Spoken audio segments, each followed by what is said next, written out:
अस्सलामुअलैकुम वरहमतुल्लाहि वबरकातुहू। नाज़रीन, उम्मीद है तुम सब खैरियत नाल होवोगे ते ठीक ठाक होवोगे।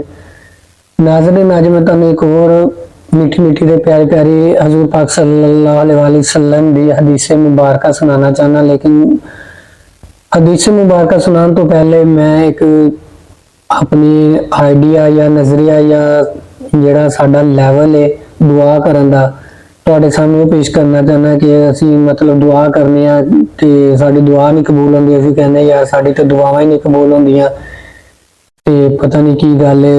हालांकि असी दुआ भी मंगने आ, फिर कई असी कहने कि ये अल्लाह साडे तो नाराज हो गया, असी अल्लाह नूं नाराज कर दित्ता जिस वजह तो असी ना अपनी साडी अल्लाह पाक दुआ सुन नहीं रहा। पहले तो यह सोचना चाहिए कि साडी दुआ कबूल क्यों नहीं हो रही, ਉਹਦੀ वजह की, ਉਹਦੀ रीजन की है, फिर दुआ भी करनी चाहिए है। पहले तो सोचना है कि साडी दुआ कबूल क्यों नहीं होती, क्या असी कोई ऐसा गलत काम कर दिता वा या साडा जिहड़ा माल है हराम है या साडी कमाई जिहड़ी वो हराम है। कुछ भी ऐसे जिंदगी के मामला ने जिहड़े मतलब असी हों तो लैके शुरू तो लैके हों तक असी गुजारे ने, पहले असी उन्हां दे विच उन्हां ते थोड़ा जिहा गौरो फिक्र करना, अपने ऊपर गौरो फिक्र करना कि आया मैं केड़ा ऐसा गुनाह कीता है जिहदी वजह तो मेरी दुआ जिहड़ी अल्लाह पाक दे बारगाह रहमत च कबूल नहीं हो रही। ते ओ गौरो फिक्र करन तो बाद अल्लाह पाक दी बारगाह अगे जाके दुआ करो, फिर अपने गुनाहां दी बख्शिश मंगो, अपने गुनाहां दी बख्शिश मंगो।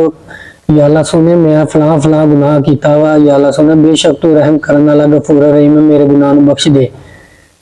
लैदगी दे विच बैठो, अल्लाह अपने पूरा अपने ख्याल करो कि तुसीं किहड़े ऐसे गुनाह कीते ने या किहड़ा ऐसा काम कीता जिहदी वजह तो अल्लाह तुहाडे तो नाराज हो गया। ਜਦੋਂ ਤੁਸੀਂ ਇਹ ਮਾਮਲਾਤ ਆਪਣੀ ਜ਼ਿੰਦਗੀ ਦੇ ਵਿੱਚ ਸ਼ੁਰੂ ਕਰ ਦਿੱਤੇ, ਤੁਸੀਂ ਆਪਣੀ ਮੁਰਾਕਬਾ ਕਰਨਾ ਸ਼ੁਰੂ ਕਰ ਦਿੱਤਾ, ਸੋਚੋ ਵਿਚਾਰ ਕਰਨੀ ਸ਼ੁਰੂ ਕਰਤੀ, ਗੌਰ ਫਿਕਰ ਕਰਨਾ ਸ਼ੁਰੂ ਕਰ ਦਿੱਤਾ ਆਪਣੇ ਉੱਤੇ, ਤੇ ਇਨਸ਼ਾਅੱਲਾ ਤੁਹਾਡੀ ਦੁਆਵਾਂ ਜਲਦ ਕਬੂਲ ਹੋਣ ਲੱਗ ਪੈਣਗੀਆਂ। ਜਦੋਂ ਤੁਸੀਂ ਇਹ ਮਾਮਲਾ ਦੇ ਵਿੱਚ ਨਿਕਲ ਗਏ ਹੋ, ਫਿਰ ਤੁਸੀਂ ਦੁਆ ਕਰਨੀ ਹੈ ਨੀਅਤ ਨਾਲ, ਪੱਕੀ ਨੀਅਤ ਨਾਲ। ਇਹ ਨਹੀਂ ਕਿ ਦੁਆ ਕਰ ਲਿਆ ਅੱਲਾਹ ਮਜਿਦ ਮੈਨੂੰ ਨਾਰ ਰਬਾਨਾ ਜਮਾ ਫੁਸਨਾ ਵਤਾ ਫਿਲਨਾ, ਇਸ ਤਰ੍ਹਾਂ ਦੁਆ ਪੜ੍ਹ ਕੇ ਤੇ ਤੁਸੀਂ ਹੱਥ ਫੇਰਿਆ ਤੇ ਚੱਲ ਵੀ ਦੁਆ ਕਰ ਲੈ, ਤੇ ਦੁਆ ਕਰਕੇ ਤਾਂ ਟੁਰ ਪਏ ਫਿਰ ਕਿ ਅੱਜ ਮੇਰੀ ਦੁਆ ਨਹੀਂ ਕਬੂਲ ਹੋ ਰਹੀ। ਇਹਦੇ ਚ ਖਲੂਸ ਨਹੀਂ ਹੈਗਾ, ਖਲੂਸ ਨਾ ਨੀਅਤ ਨਾ ਖਲੂਸ ਨਾ ਆਪਣੇ ਦਿਲੋਂ ਹੋ ਕੇ ਤੁਸੀਂ ਰੱਬ ਕੋਲ ਦੁਆ ਮੰਗਣੀ ਕਿ ਯਾ ਅੱਲਾਹ ਸੁਣਿਆ मैं तेरा आजिज़ बंदा वा, मैं गुनाहगार बंदा वा, तेरे तो अलावा मेरा है ही कौन है, सिर्फ तेरा ही वसीला है, मैनू तेरा ही आसरा, मैनू तू ही है मैनू बख्शण वाला, तू ही है मेहरबान अपनी रहमत करन वाला, मेरे ते अपनी रहमत कर दे। फिर रब नू वसीला दो, अपनी नेकियां दा वसीला दो, अपने नेक कम्मां दा वसीला दो। कोई ऐसा इंसान जेड़ा रब दी बारगाह दे विच कबूल है ओदा वसीला दो। एवें नहीं चौके वसीले दे के ते रब कोल दुआ मंगनी शुरू करती। पहले तो अपनी दुआ मंगन वास्ते जेड़ा ना अल्फाज का चुनाव जेड़ा ना कोशिश करो कि वो बेहतर हो। ऐ ना है जाने जाने च तुसी कुछ ऐसे अल्फाज बोल लवो या ऐसा वसीला पा दो कि वो तुहानू दुआ दी बजाय तुहानू शिरक दे करीब ला जाए। तुसी जाने जाने च शिरक कर बैठो ते तुहानू पता भी ना लगे कि तुसी किड्डा वड्डा शिरक कर दित्ता वा। इसलिए एहतियात करो मेरे भाई, प्यारे भाई, एहतियात करो।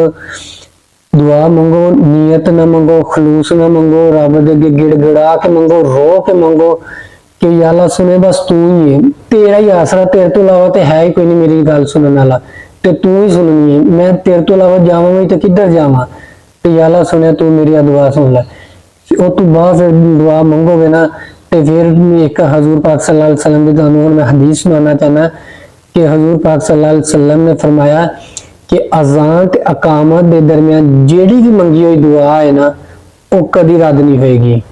हजूर पाक सल्लल्लाहु अलैहि वसल्लम ने फरमाया कि अकामत अजान तो लैके अकामत जो जमात खड़ी होने लगती है तकरीबन मैक्सिमम 10-15 मिनटां दा विच फर्क होंदा टाइम दा, ਉਹਦੇ ਵਿੱਚ ਜਿਹੜੀ भी मंगी हुई दुआ है ना वो ਤੁਹਾਡੀ कभी रद्द नहीं होएगी। ਤੇ माशाअल्लाह हजूर पाक सल्लल्लाहु अलैहि वसल्लम दा दस्सिया होया कोल यकीनन 100% सच्चा है, ਅਸੀਂ ਇਹਦੇ ਉੱਤੇ ਸ਼ੱਕ ਕਰ ਹੀ ਨਹੀਂ ਸਕਦੇ। ਤੇ ਇਹ ਚੀਜ਼ਾਂ ਨੇ, ਚੰਦ ਚੀਜ਼ਾਂ ਨੇ ਜਿਹੜੀਆਂ ਦੁਆ ਮੰਗਣ ਵਿੱਚ ਲਾਜ਼ਮੀ ਨੇ। ਪਹਿਲੇ ਤੇ ਤੁਸੀਂ ਆਪਣੇ ਆਪ ਦਾ ਮੁਹਾਸਬਾ ਕਰਨਾ, ਆਪਣੇ ਆਪ ਤੇ ਗੌਰ ਫਿਕਰ ਕਰਨਾ, ਫਿਰ ਤੁਸੀਂ ਦੁਆ ਮੰਗਣੀ ਹੈ ਨੀਅਤ ਨਾਲ, ਖਲੂਸ ਨਾਲ, फिर इंशाअल्लाह अल्लाह पाक तुम्हारी दुआ जरूर तो जरूर कबूल करेगा।